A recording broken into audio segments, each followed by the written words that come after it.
tudo bom? Eu sou a Mika com 3 N's no final, e o vídeo de hoje é sobre spoilers. É um dos muitos temas que a gente fala relacionados a filmes, séries e jogos, né? Mas você sabe de onde ele veio? É por esse e outros termos que eu quero fazer aqui no canal o Ficcionário, um dicionário da cultura pop. Se vocês gostarem desse vídeo, eu posso fazer outros no mesmo estilo, falando de outros termos, tipo chip, tsundere, M-tape, tem muita coisa pra definir nessa internet e eu imagino que muita gente tenha curiosidade de saber de onde vieram os termos, então vamos ver esse primeiro aqui.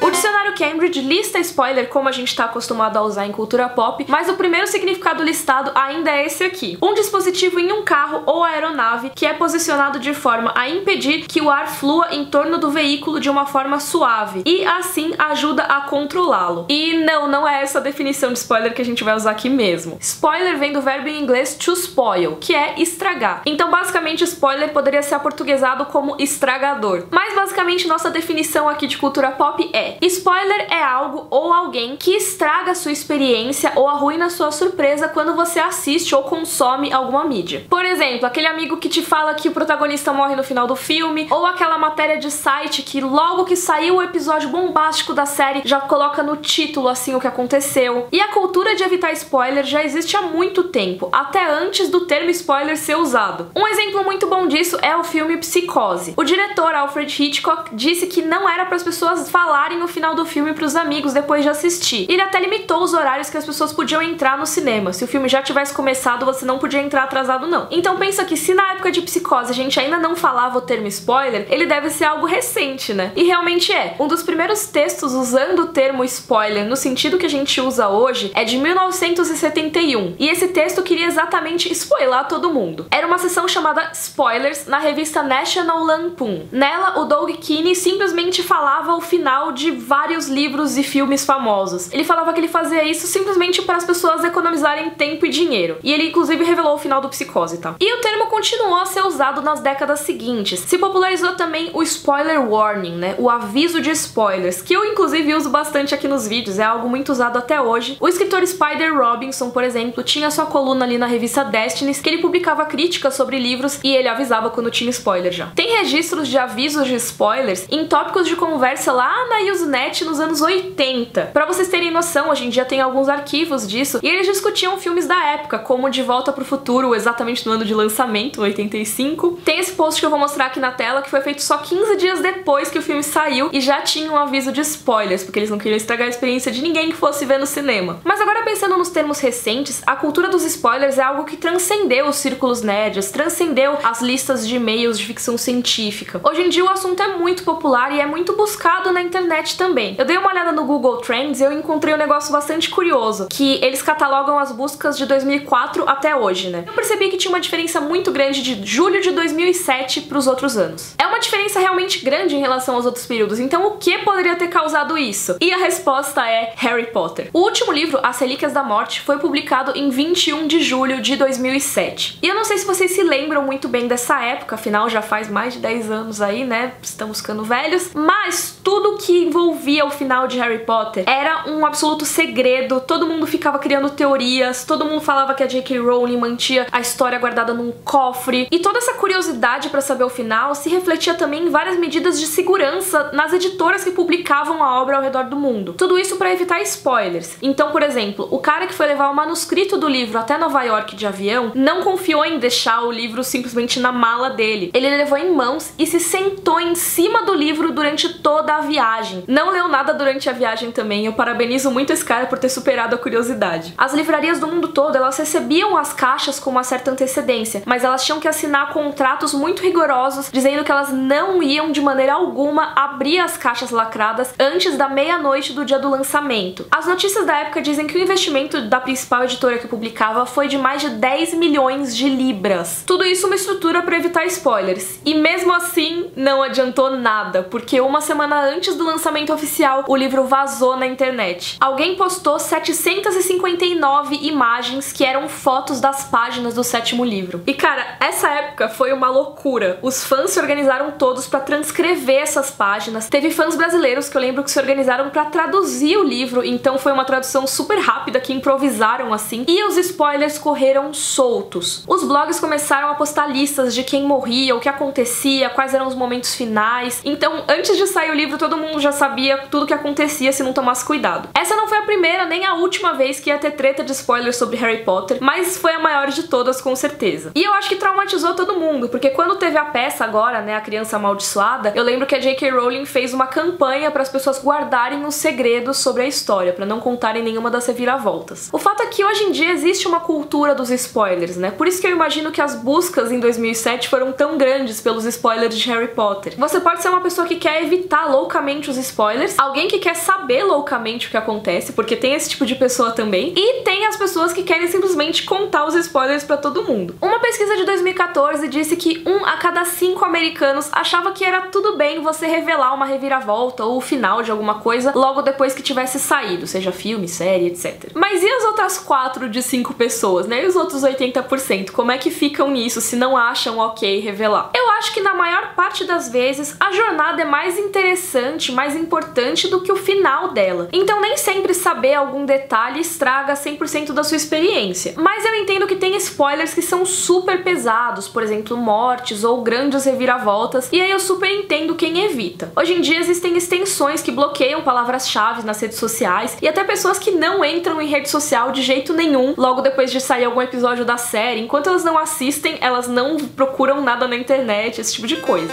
A gente definiu aqui o que é spoiler e eu queria contar pra vocês que eu agora faço parte da Liga Anti-Spoiler da TNT junto com a Adele, que apoiou esse vídeo. Eles chamaram a gente que fala de séries pra compor essa equipe maravilhosa. Então vai ter eu, Carol, Michelle, Nath Kreuzer, eu, a Carol e a Nath vamos estar na live do M da TNT, aqui no YouTube mesmo. Vai ser no dia 17 a partir das 20 horas. E o Michel vai estar todo divo na transmissão da TV, então compomos juntos a Liga Anti-Spoiler. E não vai ser só isso, porque tem uma promoção pra você contar a sua maior história de spoiler. Qual foi o momento que te spoilaram assim, que você nunca esqueceu? Algum final, alguma coisa assim? Conta a sua história pra gente no Twitter usando a hashtag LigaAntiSpoiler. Eu já contei a minha lá. E se você compartilhar a sua história com a hashtag, você pode concorrer a um notebook Dell Inspiron 15700 novinho com processador Intel Core i7 e Dell Cinema. Se você quiser saber mais, tem informação aqui na descrição. E eu queria pedir sugestões de vocês de novos termos pra eu definir aqui no canal. Eu achei muito divertido fazer a pesquisa desse aqui. Se vocês gostaram também do formato novo, digam tudo aí nos comentários. E se você gostou, por favor, curte o vídeo, assina o canal. Um beijo e até a próxima. Tchau, tchau!